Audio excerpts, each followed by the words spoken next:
story of resurgent and burgeoning Africa is here, only on the Pulse of Africa channel.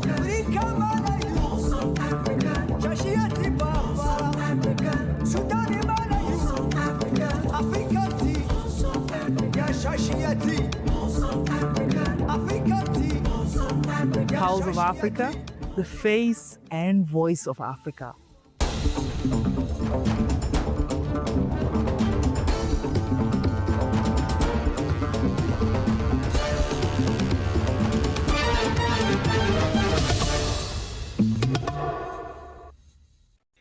Hello viewers, I'm Gamachisa Mandida and welcome to Pulse of Africa News, bringing you the latest updates from across Africa. In alignment with the African Union's Agenda 2063 and South Africa's broader vision for continental progress, Deputy President Paul Mashatile emphasized that the partnership between South Africa and Turkey provides a solid platform for driving the fourth industrial revolution across Africa. In the 5th Turkey-Africa Business and Economic Forum, he highlighted Turkey's strengths in advanced manufacturing, complemented by South Africa's well-developed infrastructure and skilled workforce as critical factors that can accelerate Africa's industrial growth and regional economic integration.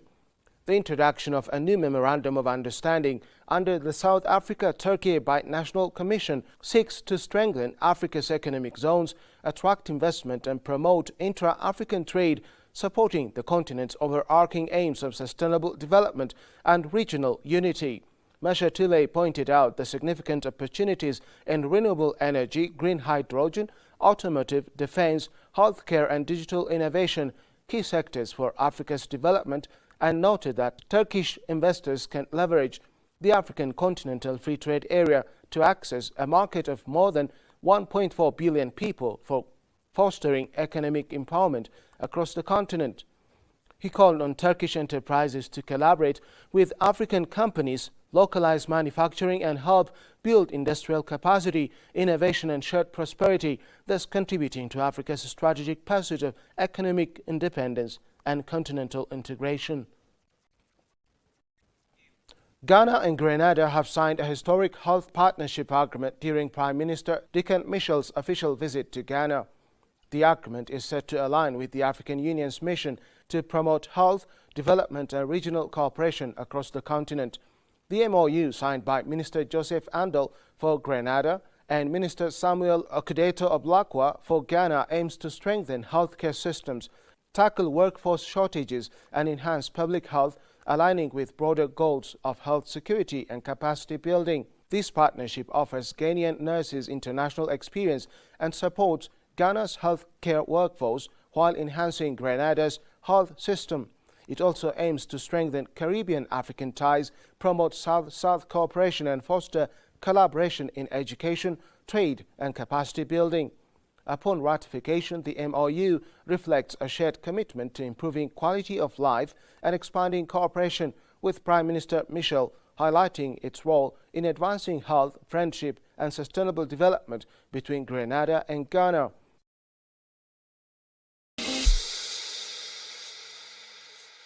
They shaped history. They inspired generations. They are the notables.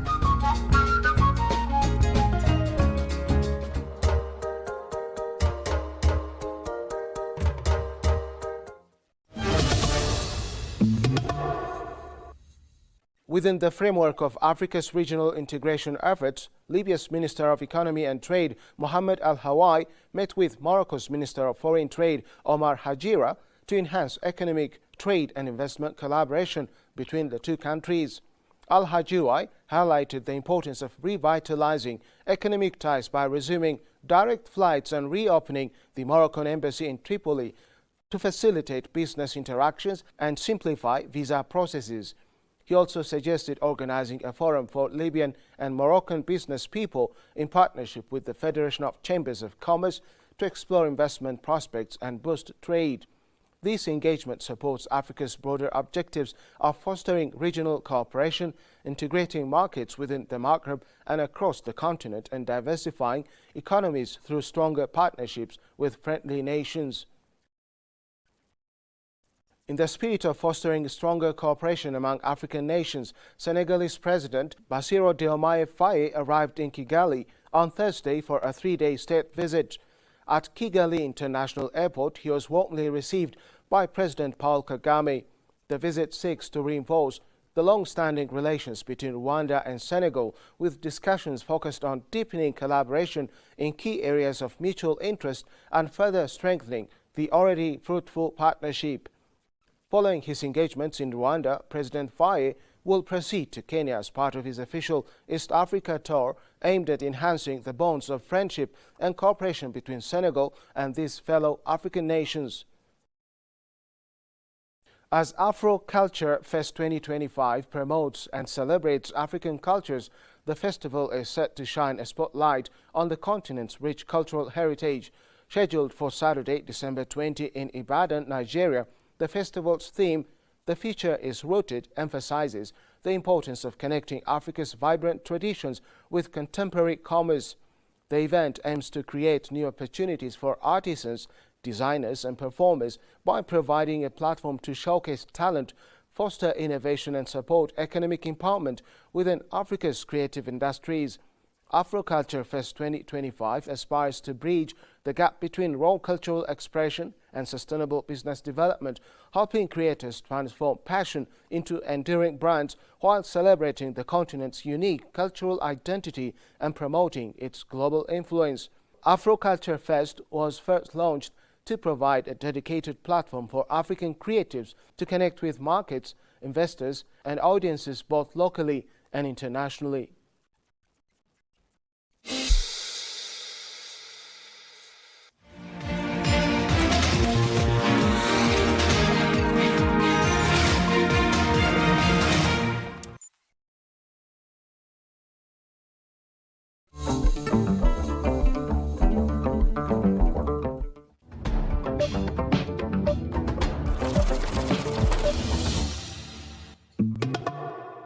Now to business news.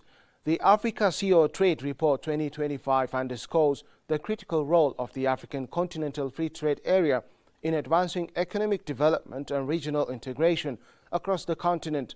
Drawing insights from over 2,000 executives across 51 African nations, the report reveals that 98% of African business leaders consider African Continental Free Trade Area essential, with nearly half describing its importance as extremely high.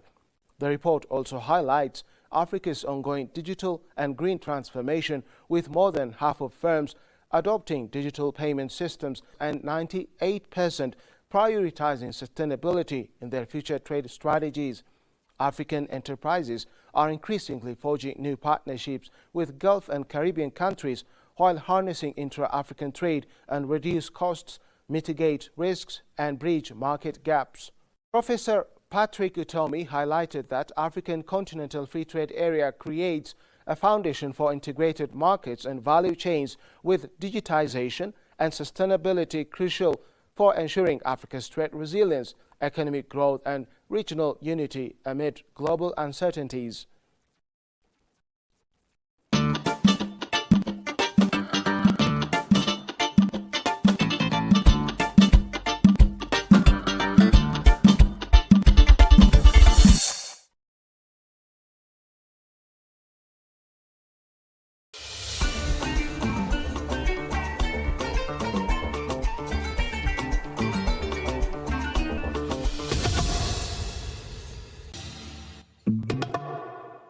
The fifth Turkey-Africa Business and Economic Forum in Istanbul emphasized the importance of strengthening partnership ties between Africa and Turkey amid global economic uncertainties. Under the theme, Managing Global Economic Uncertainties, Strengthening the Turkey-Africa Partnership, the forum reaffirmed commitments to the African Union's Agenda 2063 and the UN 2030 Agenda. Participants focused on enhancing cooperation in value chain development, trade diversification, technology transfer, and infrastructure investment. They also highlighted the significance of food sovereignty, agricultural innovation, and resilient food systems, drawing on Turkey's experience as a model for Africa. Additionally, key areas for collaboration include civil aviation, health, logistics, energy, mining, textiles, entrepreneurship and digital production, all aimed at deepening Africa-Turkey relations. Next, let's check the current weather forecast.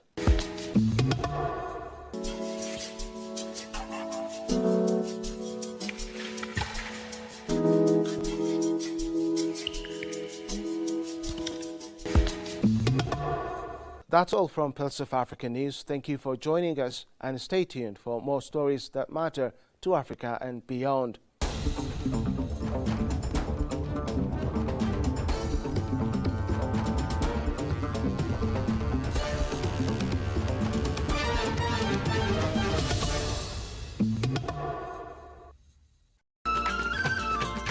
This is Editorial from Pulse of Africa, the voice and face of Africa. The inheritance of a generation. African youth are not waiting, they are building. For decades, the narrative of Africa has been penned by others, often depicting a continent waiting for salvation. But a seismic shift is underway, driven not by external aid or prospective policies, but by the relentless energy of its youngest generation. Across the continent, from the tech hubs of Lagos to the fertile farmlands of Kenya, a new story is being written. One of innovation, resilience, and an unwavering commitment to forging the Africa we want. This is not a generation asking for the future. They are actively building it. With over 60% of its population under the age of 25, Africa is the youngest continent in the world. This demographic reality, once viewed as a challenge, is proving to be its greatest asset. Unburdened by the cynicism of the past and digitally connected like never before, young Africans are transforming systemic problems into entrepreneurial opportunities. They are not just the leaders of tomorrow, they are the trailblazers of today. The most visible revolution is happening in the digital space. Tech hubs in many cities are buzzing with startups founded by young innovators. Companies created by young Africans have not only attracted significant global investment, but are fundamentally changing how the continent interacts with the global economy. They are building fintech solutions that provide financial services to the previously unbanked, creating digital payment infrastructures, and proving that world-class ideas, born in Africa, can compete on any stage. This innovative spirit extends far beyond technology. In agriculture, a sector often dismissed by previous generations, young agripreneurs are using drones, climate-smart practices, and mobile platforms to increase yields and ensure food security. They are injecting new energy into farming, transforming it from a means of survival into a modern, profitable, and sustainable business. This is crucial for a continent whose population is projected to double by 2050. Culturally, this generation is reclaiming and reshaping the African narrative. Through music, fashion, film, and digital content, young creators are projecting a vibrant and multifaceted image of Africa to the world. However, this journey is not without its significant hurdles. Young people across the continent still face formidable challenges, including high rates of unemployment, underemployment, and limited access to capital. Yet, it is in their response to these challenges that their true strength is revealed. The aspirations of this generation are in perfect alignment with the goals of the African Union's Agenda 2063, a strategic framework for an integrated, prosperous, and peaceful Africa. But they are not passively waiting for this agenda to be implemented from the top down. They are embodying its principles through their actions, fostering Pan-Africanism through cross-border business ventures, promoting good governance through activism, and building a strong cultural identity through their creative works. To fully realize the potential of this youthquake, a concerted effort is required from all stakeholders. African governments must move beyond rhetoric and create genuinely enabling environments by simplifying regulations, investing in practical education, and ensuring meaningful youth participation in policymaking. The private sector and investors must recognize the immense talent pool and increase access to capital for youth-led enterprises. The evidence is clear. The youth are the engine of Africa's transformation. Their creativity, energy, and innovation are the driving force behind the continent's social, cultural, and economic progress. The Africa they are building is not a distant dream. It is a reality taking shape in every startup launched, every crop harvested with new technology, and every voice raised for a more just and prosperous future. They have inherited the vision of the Africa we want, and they are, without a doubt, the generation that will deliver it. This is Editorial from Pulse of Africa, the voice and face of Africa.